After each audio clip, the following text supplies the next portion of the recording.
இப்போ நம்ம 4 மாங்காய்க்கு இவ்வளோ பீசஸ் வந்திருக்கு.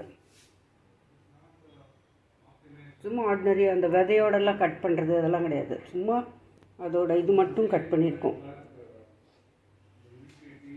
இப்போ மாங்காய் சீசன் முடிய போகிறது.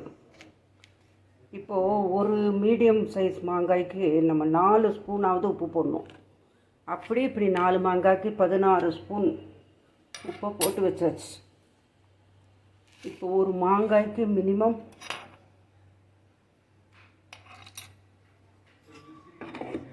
இப்போது நான் வந்து என்ன பண்ணியிருக்கேன்னா, வெந்தயம் முழுசாக போடுறதுக்கு பதிலாக வெந்தயம் வந்து ஒரு 4 ஸ்பூன் வெந்தயம். இதில் வெந்தயமும் fenugreek and mustard powder, just not fried, just raw powdered.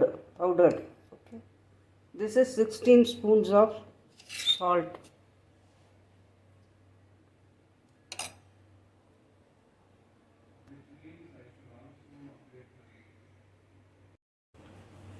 இப்போ இது வந்து 4 மாங்காய், நல்ல கொஞ்சம் மீடியம் சைஸை விட கொஞ்சம் பெருசு. ஏன்னா சீசன் தீர போகிறது, அதனால் ஒரு மாங்காய் இது வந்து ஆவக்காய் மாதிரி கொஞ்சம் வெந்தயம் ஜாஸ்தி போட்டு வெந்தயம் மாங்காய் மாதிரி. இதில் வந்து பச்சையாகவே வெந்தயமும் கடுகும் போட்டு அரைச்சி வச்சுருக்கு. ஏன்னா பச்சையாக வெந்தயம் போட்டால் அது ஒரு பலன், அது அதிகம். வறுத்து பொடிச்சா அது வேறு டேஸ்ட் வந்துடும். அதனால் இது பச்சையாக போட்டு வச்சுருக்கேன். ஒரு மாங்காய்க்கு ஒரு 4 ஸ்பூன் மாதிரி, 4 மாங்காய்க்கு ஒரு 16 ஸ்பூன் உப்பு போட்டிருக்கு. அதே மாதிரி இப்போ மாங்காய்க்கு வந்து இப்போ இவ்வளோ பெரிய மாங்காய், ஒரு மாங்காய்னு வச்சுக்கோங்களேன், அதுக்கு 2-3 ஸ்பூன் இந்த வெந்தயம் கடுகு மிக்சர் அந்த மாதிரி பொடியை நம்ம போட்டுக்கணும். 3, 4, 5,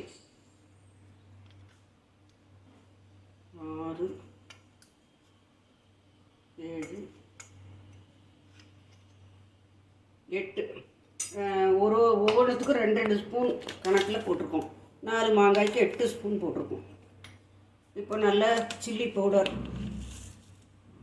ஒரு மாங்காய்க்கு 3 ஸ்பூன் சில்லி பவுடர் போடலாம். 1, 2, 3, 4, 5, 6, 7, 8. இப்போதைக்கு 2 ஸ்பூன் மேலே போட்டிருக்கு. ஆனால் அப்புறம் வேணும்னா நம்ம போட்டுக்கலாம். அது பார்த்தாலே, கலர் பார்த்தாலே தெரிஞ்சு போயிடும், அப்புறம் போட்டுக்கலாம். இப்போ நம்ம சால்ட் போட்டாச்சு, கடுகும் வெந்தயமும் பச்சையாக அரைச்சி போட்டாச்சு, இது போட்டாச்சு. இப்போ இதை நல்லா நம்ம மிக்ஸ் பண்ணிக்கலாம். இப்போது அப்படியே மேலே மேலே போட்டோன்னா அது வந்து சரியாக மிக்ஸ் ஆகாது. இது என்ன பண்ணோம்னா, இதை வந்து நல்லா ஊறுகாய் போட்டு ஒரு 10-15 நாள் நல்லா ஊறின அப்புறம் நீங்கள் விழுதை மட்டும் எடுத்து எண்ணெய் விடுவோம் இல்லையா, நல்லெண்ணெய், அது அப்படியே இருக்கட்டும், அப்படியே அது பாட்டுக்கு ஊறின்னு இருக்கட்டும். ஆனால் அந்த விழுதை மட்டும் எடுத்து உங்களுக்கு வெந்தயம் மாதிரி மாங்காய் மாதிரி வேணும்னா கொஞ்சம் வெந்தயம் கடுகு கருவேப்பிலை எல்லாம் தாளித்து நல்லெண்ணெயில் அது மேலே விட்டு அதை நீங்கள் அப்படியே ஒரு வாரத்துக்கு ஒரு தடவை அதை ப்ரிப்பேர் பண்ணி ஃபுல்லும் மொத்தத்தையும் பண்ண வேண்டாம். இப்போ மொத்தத்தையும் நம்ம வந்து கருவேப்பிலை எண்ணெய் கடுகு அதை வறுத்து போட்டோம்னா வாசனைக்கு கெட்டு போயிடும். ஸோ நம்ம எல்லாமே பச்சையாக போடுறோம். இப்போது பச்சையாக போட்டு ஊற வச்சுட்டு அந்த எண்ணெய் அப்படியே இருக்கட்டும். விழுதை மட்டும் ஊறுகாலேருந்து எடுப்பீங்க இல்லையா, அந்த விழுதை மட்டும் எடுத்து வெந்தயம் கடுகு கருவேப்பிலை தாளித்து நம்ம வந்து சாத்தில் கூட போட்டு பசஞ்சு சாப்பிட்லாம். நெய் போட்டு ரொம்ப டேஸ்ட்டாக இருக்கும். ஆனால் ஆல்ரெடி வயிற்று வலி இருக்கிறவங்களாம் சாப்பிடக்கூடாது. நீங்கள் நான் சொல்கிறேங்கிறதுக்காக எல்லாத்தையும் நீங்கள் பொதுவாக நினைக்கக்கூடாது. நீங்கள் கேர்ஃபுல்லாக உங்கள் உடல்நிலை எப்படி இருக்குன்னு பார்த்துண்டு. இது வந்து மஞ்சப்பொடி, ஒரு 3 ஸ்பூன் மஞ்சப்பொடி போட்டுருங்க. 3-4 ஸ்பூனே வரும். ஓகே, இப்போ நல்லா போட்டு கலந்துக்கலாம்.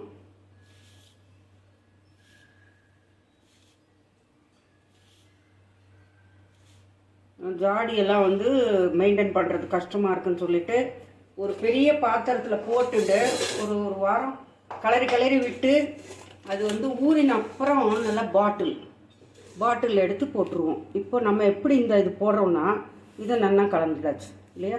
இப்போது ஆயில் விட வேண்டாம். இப்போதைக்கு ஒரு பொடியை வந்து சும்மா இப்படி போடுங்க, இல்லை உப்பை போட்டுருங்க. இப்போ நம்ம இப்படி ஒரு விழுது எடுத்துக்கோம். இதை நல்லா இதை புரட்டுறோம். இது புரட்டி இதோடு எடுத்து வைங்க. அதே மாதிரி எல்லாத்தையும் இந்த விழுது வந்து அப்படியே புரட்டி இருக்கணும்.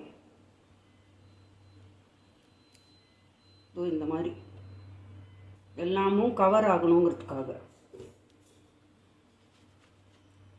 இதே மாதிரி இதுலேயே தெரிஞ்சு போயிடும் உங்களுக்கு எவ்வளோ உங்களுக்கு இந்த பவுடர் இன்னும் கொஞ்சம் தேவைப்படுமா எல்லாம் தெரிஞ்சு போயிடும்.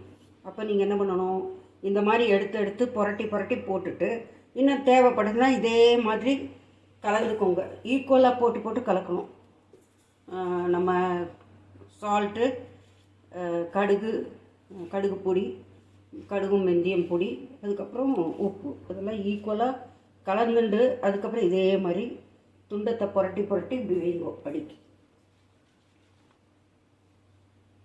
அதே மாதிரி கடைசி வரைக்கும் எல்லாத்தையும் பண்ணுவோம்.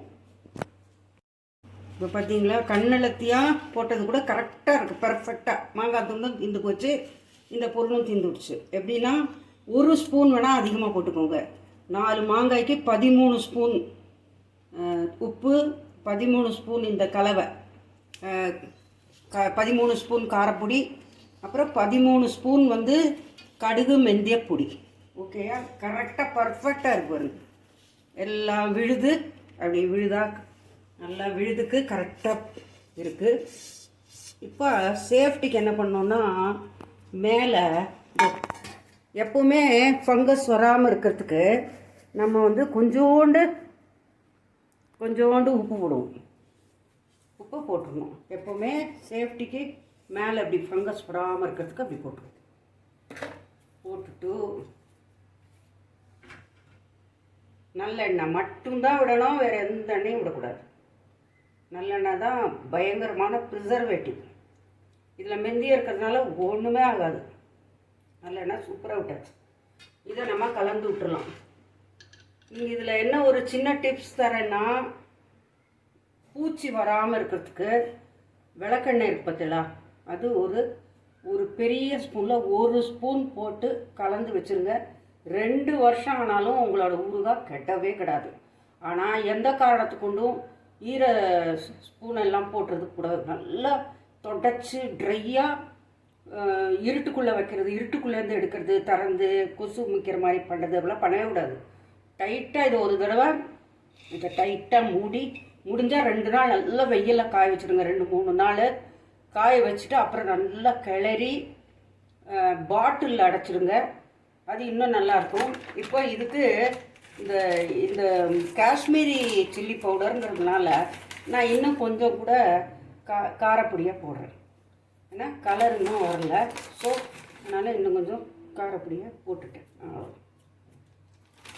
அப்போ நீங்கள் அளவு என்ன பண்ணிக்கோங்க, 15 ஸ்பூனாக பண்ணிவிடுங்க. 4 பெரிய இதுக்கு 15 ஸ்பூனு.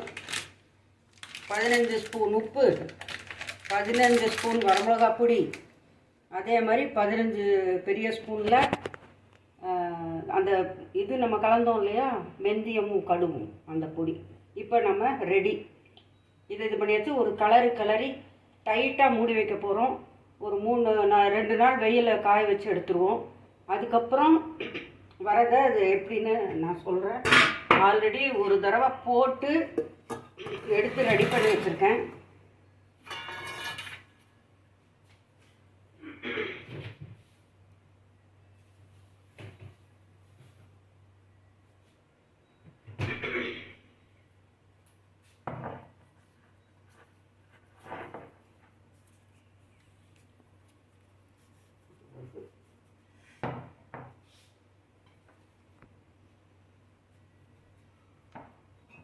ஃப்ரிட்ஜில் வச்சதுனால ரொம்ப டைட்டாக இருக்கு.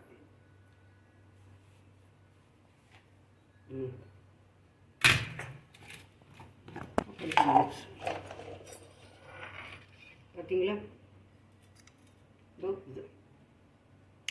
இப்போ நம்ம இந்த எண்ணெயெல்லாம் அப்புறப்படுத்திட்டு எண்ணெயெல்லாம் விட்டுட்டு வெறும் விழுது இப்படி மட்டும் எடுத்து கொஞ்சம் கடுகு, பெருங்காயம், கருவேப்பிலை, வேணும்னா இத்தினூண்டு மெந்தியம் போட்டு தாளித்து அதை ஒரு வாரத்துக்கு ப்ரிப்பேர் பண்ணி தனியாக வச்சுக்கோங்க. எப்போ பார்த்தாலும் இதுலேருந்து மெயின் கோர்ஸ்லேருந்து எடுக்கக்கூடாது. அடிக்கடி எடுத்திங்கன்னா கொசு போயிடுச்சுன்னா அவ்வளோதான், கெட்டு போயிடும். அதனால் அந்த மாதிரி அது ஒரு டேஸ்ட்டு வேறு மாதிரி இருக்கும்.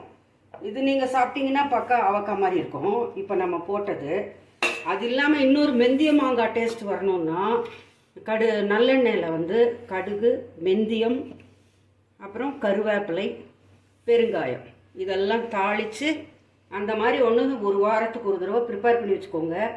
அதில் வந்து நல்லா சுட சுட சாத்தை போட்டு நெய்யை விட்டு கொஞ்சமாக பெசரணும். ரொம்ப ஊறுகாயை போட்டுறக்கூடாது. ரைஸ் நிறையா இருக்கணும், வெந்த சாதம், ஊறுகாய் கம்மியாக இருக்கணும். அந்த மாதிரி கலந்து காமிக்கிறேன். கருவேப்பிலை, இது பெருங்காயம்,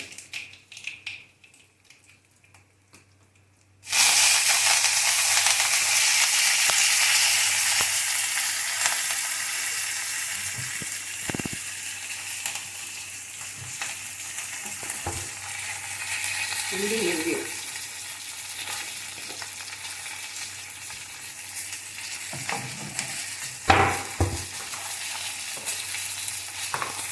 நல்லா மெந்தியெல்லாம் கலந்துனால உடலுக்கு நல்லது. போதும், ஆஃப் பண்ணிடலாம்.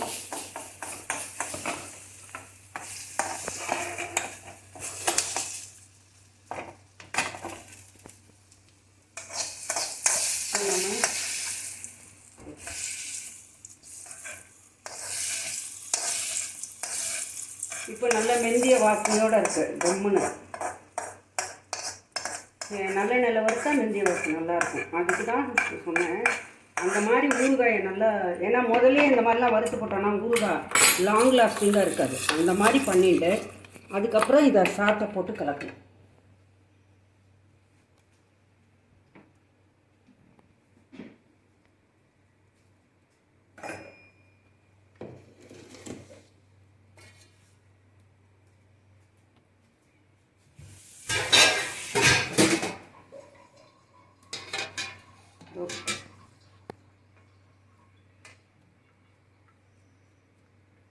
இப்போ நெய்யும் போட்டு கலக்கலாம். இந்த மாதிரி